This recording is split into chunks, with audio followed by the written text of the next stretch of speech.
बाबर का असली नाम जहीरुद्दीन मोहम्मद था। उसका जन्म 14 फरवरी 1483 को फरजाना में बाबर, अकबर और शाहजहां से लेकर बहादुर शाह जफर तक कई मुगल शासकों ने दिल्ली की राजगद्दी से भारत में शासन किया। लेकिन कई सवाल आज भी इतिहास के पन्नों से गायब हैं। आखिर मुगल भारत क्यों आए थे? मुगलों ने भारत में अपना साम्राज्य कैसे स्थापित किया?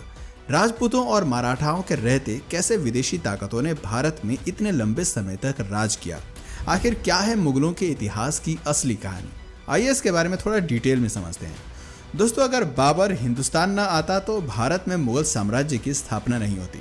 भारत में कभी लाल किला, ताजमहल जैसी भव्य इमारतें न देखने को मिलती। बाबर का असली नाम जहीरुद्दीन मोहम्मद था। उसका जन्म 14 फरवरी 1483 को फरजाना में हुआ था। फरजाना आज के समय में उज्बेकिस्तान के अंतर्गत आता है।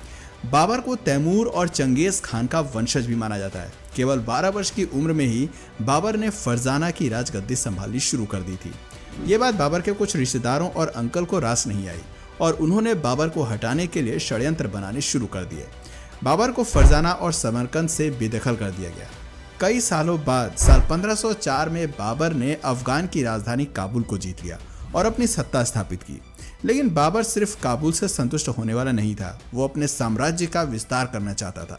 बाबर जानता था कि यदि उसे साम्राज्य का विस्तार करना है तो इसके लिए धन दौलत की भी जरूरत होगी और उस समय भारत से ज्यादा धन शायद ही किसी और के पास था। दुनिया भर में उस समय भारत को दुनिया में सोने की चिड़िया कहा जाता था। 1525 में बाबर ने भारत में एंट्री करने की योजना पर काम करना शुरू किया। भारत को गुलाम बनाने और यहाँ राज करने के उद्देश्य से उसने भारत का रुख किया। उस समय हिंदुस्तान में लोधी वंश का राजा इब्राहिम लोधी का शासन चल रहा था। इसके अलावा राजस्थान में राजपुताना का शासन चल रहा था, तो वहीं साउथ में विजयनगर अंपायर अपने पैर पसार रहा था। इब्राहिम लोधी बहुत सनकी था। उसे कुर्सी से हटाने के लिए उसके चाचा अलाउद्दीन लोधी और पंजाब के गवर्नर दौलत खान ने एक प्लान बनाया और काबुल से बाबर को भारत आने का निमंत्रण भेजा। बाबर को तो जैसे इसी मौके का इंतजार था और तुरंत ही अपनी सेना के साथ उसने भारत की ओर रुख कर दिया। 15 दिसंबर 1525 को उसने सिंधु नदी पार की। बाबर के पास सिर्फ 12,000 की सैनिकों की टुकड़ी थी। सिंधु नदी को पार करते ही बाबर ने पंजाब प्रांत को जीतना शुरू कर दिया। बाबर के पास दमदार आर्मी के साथ ही तोपखाने और बारूद यानी कि गन पाउडर भी था। बैटल ऑफ पानीपत भारत की धरती पर लड़ा गया पहला युद्ध था जिसमें गन पाउडर का इस्तेमाल किया गया था। बाबर एक कुशल आर्मी कमांडर भी था। उसे युद्ध का बहुत अच्छा खासा तजुर्बा था, साथ ही उसकी स्ट्रेटजी भी कमाल की थी। वहीं दूसरी ओर इब्राहिम लोधी के पास 1 लाख सैनिकों की विशाल आर्मी थी, जिसमें पैदल सैनिक, हाथी, घोड़े, बैलगाड़ियां सब कुछ थी। इतनी बड़ी सेना को देखकर भी बाबर का हिम्मत डगमगाया नहीं। वो काफी बहादुर योद्धा माना जाता था। काबुल सहित पूरे अफगानिस्तान और उज्बेकिस्तान में आज भी बाबर को एक महान योद्धा के रूप में जाना जाता है। कई जगह उसके पुतले भी लगे हैं। वहाँ के लोगों को बताया जाता है कि बहुत कम सेना के साथ बाबर ने भारत पर फतह हासिल की थी। पानीपत दिल्ली से करीब 60 किलोमीटर की दूरी पर स्थित है और वर्तमान समय में हरियाणा का एक जिला है। बाबर ने इब्राहिम लोधी को युद्ध के लिए ललकारना शुरू किया। अपनी रणनीति वो पहले ही बना चुका था। उसने दुश्मन के इलाके में एक खाई खुदवाई जिससे कि लोधी की सेना ज्यादा फैलाव न कर पाए और बाबर की सेना को आसान टारगेट मिल सके। बाबर की सेना के कुछ लोगों ने कहा कि हमें वापस लौट जाना चाहिए, लेकिन बाबर ने वापस जाने से साफ इनकार कर दिया। उसने कहा कि हम इतने दूर आए हैं तो अब दिल्ली जीते बिना वापस नहीं लौटेंगे। बाबर अपनी सेना की प्लानिंग बहुत अच्छी तरीके से करता था। सबसे आगे स्काउट्स खड़े होते थे जो दुश्मन सेना की खबर बाबर तक पहुंचाते थे। उसके पीछे बैलगाड़ियां लाइन से खड़ी कर देता था। सभी बैलगाड़ी को चमड़े की बेल्ट से बांध दिया जाता था और उनमें थोड़ा थोड़ा गैप छोड़ दिया जाता था। उन गैप्स में सैनिक तीर कमान लेकर खड़े होते थे और बीच में थोड़ी थोड़ी दूरी पर ही तोपखाने भी तैनात कर दिए जाते थे। सैनिकों के पास जो तीर कमान होते थे वो भी कोई साधारण नहीं थे। उनकी डोरी खींचने में ही काफी ताकत लगती थी। एक तीर 600 मीटर की दूरी तक जा सकता था, जो करीब 7 फुटबॉल के स्टेडियम के बराबर है। हर 5 सेकंड में सैनिक तीर चला सकता था और एक तीर 4000 पाउंड का फोर्स क्रिएट कर सकता था। बाबर के पास एक वेल ऑर्गेनाइज्ड आर्मी थी। दूसरी ओर लोधी की सेना ने भी मैदान में डेरा डाल दिया, जिसमें 1 लाख से अधिक सैनिक थे। लेकिन इतिहासकारों ने लोधी की सेना को सेना न कहकर बल्कि मेले का नाम दे दिया। बाबर और लोधी दोनों ही सामने वाली सेना के पहले आक्रमण करने का इंतजार कर रहे थे। बाबर जानता था कि उसने पहले अटैक किया तो उसके जीतने की संभावना कम हो जाएगी। 19 अप्रैल 1526 की रात को वो अपनी सेना की एक छोटी सी टुकड़ी को लोधी के कैंप में भेजता है। जैसे ही कुछ सैनिक लोदी के कैंप के पास पहुंचे, लोदी की सेना ने उन पर हमला कर दिया। बाबर के सैनिक वापस लौट आए और कुछ सैनिकों की मौत भी हो गई। इससे लोदी खुश हो गया और सोचने लगा कि बाबर की सेना को हराना काफी आसान है। लेकिन असल में बाबर ने तो मछली पकड़ने के लिए सिर्फ दाना फेंका था। 21 अप्रैल 1526 की सुबह लोदी की सेना ने बाबर की सेना पर अटैक कर दिया। लोदी की सेना बाबर के सैनिकों द्वारा बनाए गए ट्रेंच में गिर गई। वहां से बाहर निकलने में उन्हें जितना समय लगा, इतनी देर में बाबर ने तोप चलाने का आदेश दे दिया। लोदी ने सेना में सबसे आगे 300 हाथी तैनात किए थे। उसे लग रहा था कि हाथी जल्दी ही सामने वाली सेना को पछाड़ देंगे, लेकिन होता इसके बिल्कुल विपरीत है। तोपखानों की आवाज से हाथियों ने अपना संतुलन खो दिया और अपनी ही सेना को नुकसान पहुंचाना शुरू कर दिया। अपनी ही सेना के कई सैनिकों को हाथियों ने कुचल कर मार दिया। साथ ही तोपखाने से भी उनकी सेना को नुकसान पहुंच रहा था। थोड़ी ही देर में बाबर की पूरी सेना लोदी पर हावी होती नजर आई। कई घंटों तक युद्ध जारी रहा। शाम होते ही लोदी मारा गया और उसका कटा हुआ सिर बाबर के सामने पेश कर दिया गया। इस युद्ध के बाद बाबर को अच्छी खासी धन दौलत मिली। इतिहासकारों का कहना है कि बाबर ने जीता हुआ सारा धन जनता में बंटवा दिया था और इसके बाद जनता ने खुश होकर कलंदर नाम की उपाधि उसे दे दी।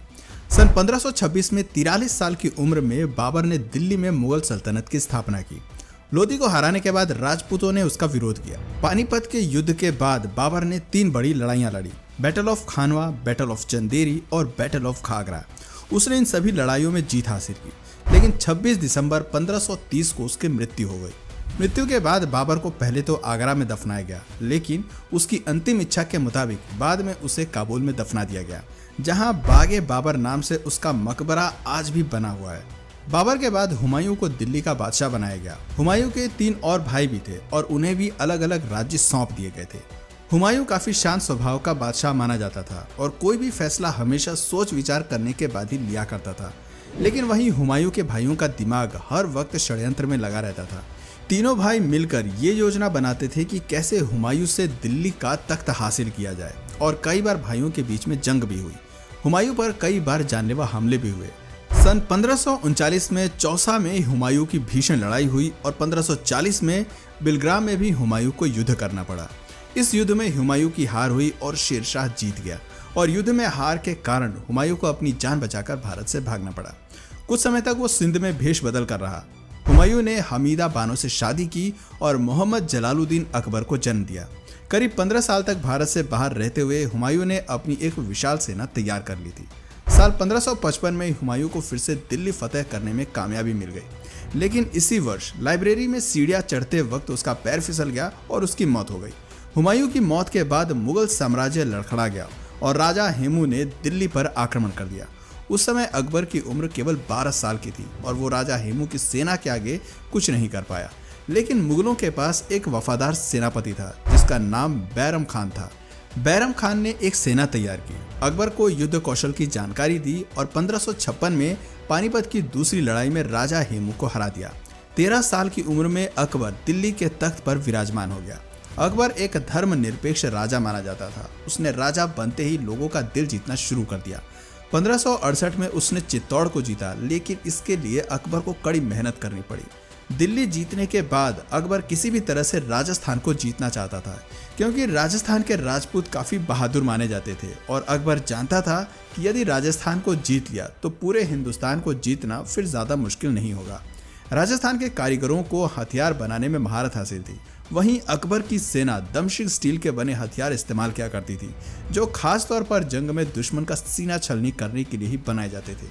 अकबर अपने हाथियों को भी जीरा बख्तर नाम के लोहे का कवच पहनाया करता था। उसे हाथियों का बहुत शौक था।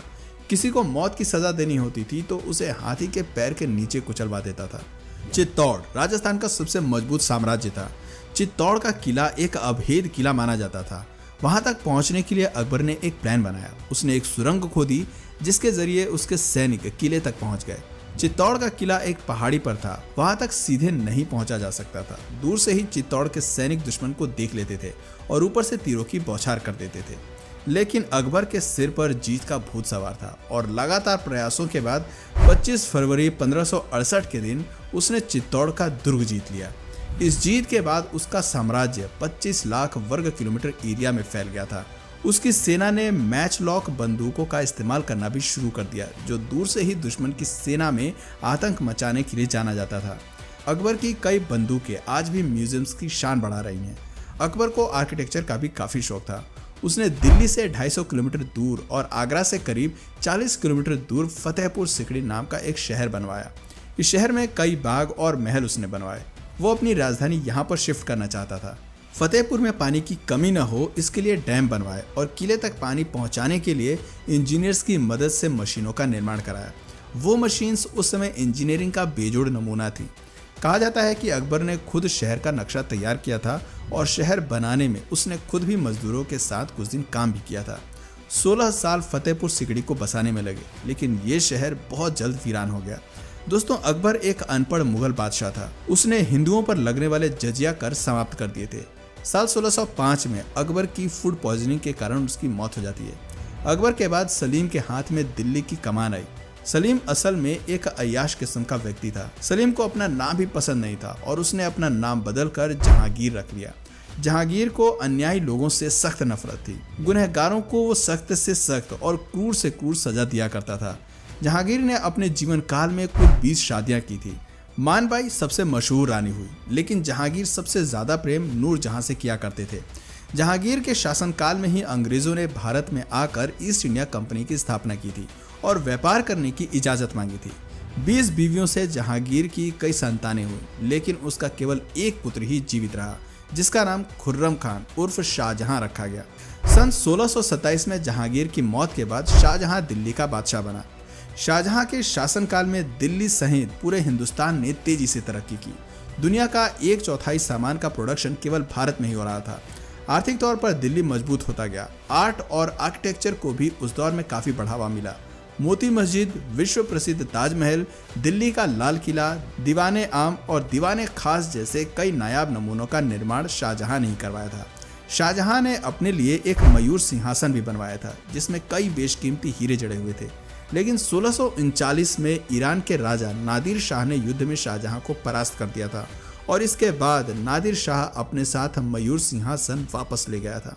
शाहजहां जब बूढ़ा होने लगा तो उसने अपना राजपाट बेटों को सौंपने का फैसला किया। शाहजहां ने अपने बड़े बेटे दारा शिकोह को दिल्ली की राजगद्दी सौंपी। दारा शिकोह सभी धर्मों का आदर किया करता था और एक न्यायप्रिय राजा था। लेकिन दारा शिकोह के राजा बनते ही शाहजहां के तीसरे बेटे औरंगजेब को हजम नहीं हुई। औरंगजेब ने सन 1658 में अपने भाई के खिलाफ युद्ध छेड़ दिया और दिल्ली का बादशाह बन गया। बादशाह बनते ही औरंगजेब ने अपने पिता को आगरा के किले में बंद करवा दिया और अपने भाई को मौत के घाट उतार दिया। औरंगजेब कितना क्रूर था, इसका अंदाजा आप इस बात से लगा सकते हैं कि भाई के मौत के बाद उसका गला धड़ से अलग करके औरंगजेब अपने पिता के पास ले गया था। औरंगजेब के बादशाह बनते ही हिंदुओं पर अत्याचार करने उसने शुरू कर दिए। जगह जगह मंदिर तुड़वाकर मस्जिदों का निर्माण कराया। कई हिंदुओं का जबरन धर्म परिवर्तन किया गया। उसके शासनकाल में ही हर जगह कत्ले आम हो रहा था। ये बातें मराठा, मारवाड़ा, राजपूत सहित कई हिंदू राजाओं को पसंद नहीं आई और औरंगजेब के खिलाफ युद्ध का शंखनाद कर दिया। औरंगजेब युद्ध में घायल हुआ और करीब 3 महीने तक वो बिस्तर पर ही रहा और सन 1707 में बिस्तर पर ही उसने दम तोड़ दिया। औरंगजेब की मौत के बाद मुगल साम्राज्य धीरे धीरे अंधेर की ओर बढ़ने लगा। इसके बाद दिल्ली में कई मुगल बादशाह बने, लेकिन किसी में भी वो बात नहीं थी जो अभी तक के सभी मुगलों में थी। सन 1707 से 1712 तक बहादुर शाह प्रथम ने राज किया। उसके बाद जहांदर शाह, फारुखसियार, मोहम्मद शाह रंगीला, आलमगीर, शाहजहां तृतीय, अकबर द्वितीय सहित कई राजा हुए। किसी ने भी बहुत अधिक समय तक राज नहीं किया और बहुत कम समय में ही दिल्ली के बादशाह बदलते रहे। वहीं दूसरी ओर अंग्रेज लगातार मजबूत हो रहे थे और कई राज्यों में मुगलों के शासन का अंत हो चुका था। मुगलों के अंतिम शासक बहादुर शाह जफर द्वितीय हुए, जिनकी मौत सन 1862 में म्यांमार में हुई थी। लेकिन बहादुर शाह जफर की मौत से पहले ही मुगल साम्राज्य का अंत हो गया था। सन 1857 मुगल साम्राज्य का दिल्ली में अंतिम समय माना जाता है। तो दोस्तों, ये थी भारत में मुगलों के इतिहास की असली कहानी। दोस्तों, अगर इसी तरह के और भी इंटरेस्टिंग टॉपिक्स आपको पसंद है तो नीचे कमेंट सेक्शन में पार्ट 2 जरूर लिखिएगा।